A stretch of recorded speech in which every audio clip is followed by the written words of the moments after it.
Hey everyone. Hi, Sully.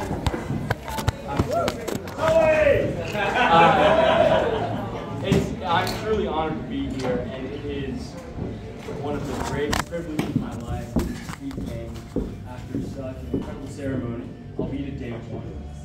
And at the start of what I'm sure is going to be a legendary reception. I've heard rumblings across the barn that people are already calling it the biggest night of the year.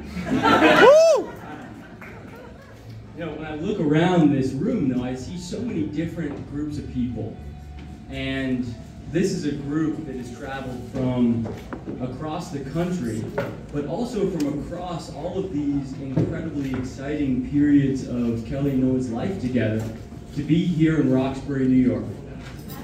Of course, we have family here, and that's the bedrock, but we also have hometown friends, and college friends, and teammates, and Peace Corps friends, and grad school friends, and friends from everywhere in between. And I think that is a testament to the way that Kelly and Noah have built their lives together and will continue to do so in the future. They are always on the road, but they are bringing people along with them for the ride, and they're picking people up along the way. So on that vein, I met Noah for the first time in Miami the day before we shipped out to Peace Corps Albania together. And I remember I see this guy with a big beard and big arms. He's a Hawaiian shirt, a couple tattoos poking out, and I had a couple of thoughts. The first was, man, I guarantee this guy loves Coors Light. And the second was, I think we're going to be really good friends. And it's uncanny how sharp both of those instincts were, and if we're being fully truthful, I think they're mutually reinforcing. But anyway, Noah and I ship out to Albania together, along with a lot of our other dear friends in the room. But I was in the economic development sector, and Noah was a health guy. So we were placed in different villages for the first 3 months that were equidistant from a slightly larger city called Elbasan. So we didn't see each other that frequently. But every couple of weeks, we'd have a Peace Corps-wide training. And we'd all kind of pour in from these surrounding villages and converge on this city for a couple of hours of meaningless bullshit. And despite the meaninglessness of the classroom sessions, we'd always look forward to these trainings because we could all steal a couple of hours of freedom together. See, there was this glorious window in between when the training concluded and we all had to kind of forlornly clamber onto these old communist-era buses and go back home. We could all kind of pour into a bar and sit down and drink beer and complain about our lives. And it was truly the most fun complaining I've ever done. But I kept noticing something every couple of weeks. Noah's village was more cohesive than ours. And they had retained this level of positivity that was remarkable because, as my good friend Connor, who's right there, can attest to, our town was falling apart at the seams. And I think that that truly speaks to Noah's steady hand as a leader and his relentless optimism and his ability to bring a team together no matter where it is. And that's a skill that you learn from great parents and build on the lacrosse field. But ultimately, he refined it in rural Albania. Who would have thought? I think one of the most magnetic qualities about Noah as a leader and as a man is his ability to will things into existence.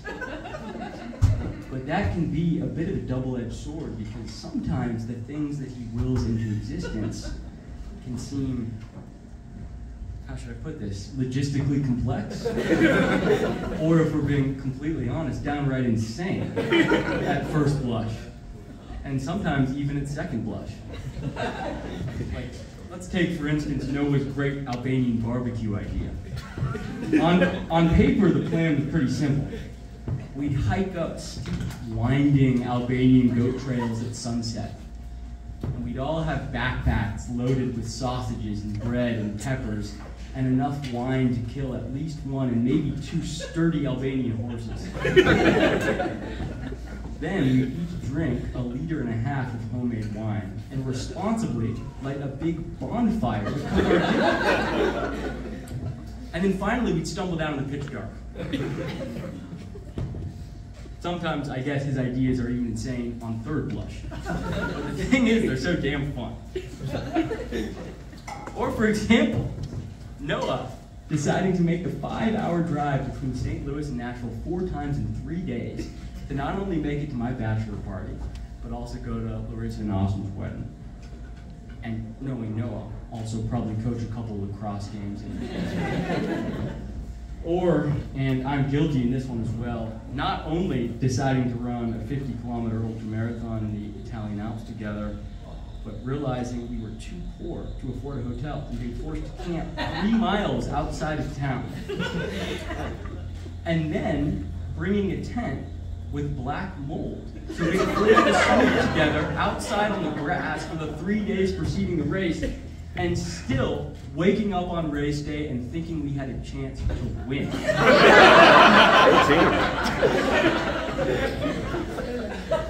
Newsflash, we didn't.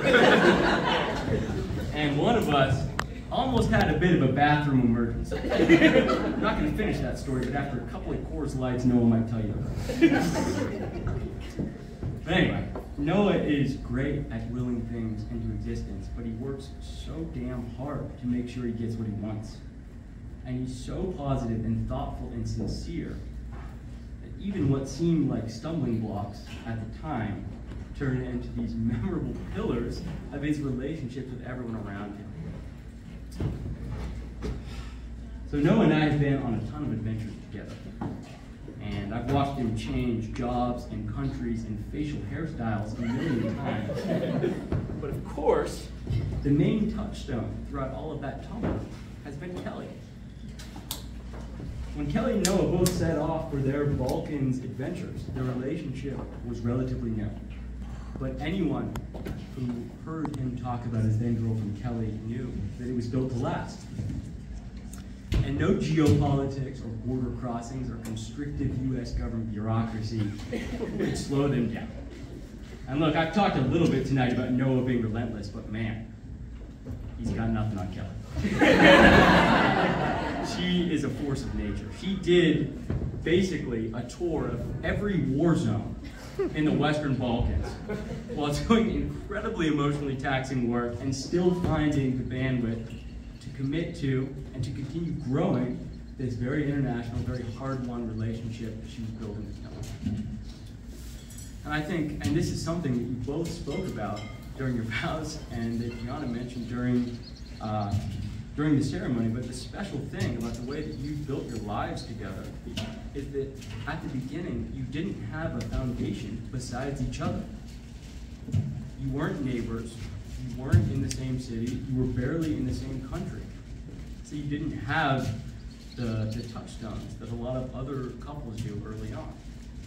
All you had was each other and your memories together and your hopes and your dreams. And while that is hard, it means that you built this incredibly strong foundation that will travel with you wherever you go in life. And no amount of adversity or distance or badly behaved dogs can shake that, because it was truly forged in this crucible of long distance in the Western Balkans. I think, and again, throughout the ceremony, we heard the same word, but the thing about Kelly and Noah is they'll make you feel home. Not just at home, but they truly make you feel home wherever you are with them. In November of 2018, Kelly had moved to basically this illegal boom town outside of Tirana, the capital of Albania. She was living in like the top floor of this kind of hastily slapped together apartment complex. And it was almost Thanksgiving, so of course Kelly and Noah were going to host a Thanksgiving dinner. But we were in Albania, so of course nothing could go as planned. We didn't find any turkey. I swear there was no gravy in that entire country, and I promise there is no word for cranberry in the Albanian language. And on top of that, I distinctly remember the power going out at least half a dozen times while we were cooking our kind of hodgepodge Thanksgiving dinner. But we did, if you remember, scrounge together the cash to buy a bottle of wild turkey.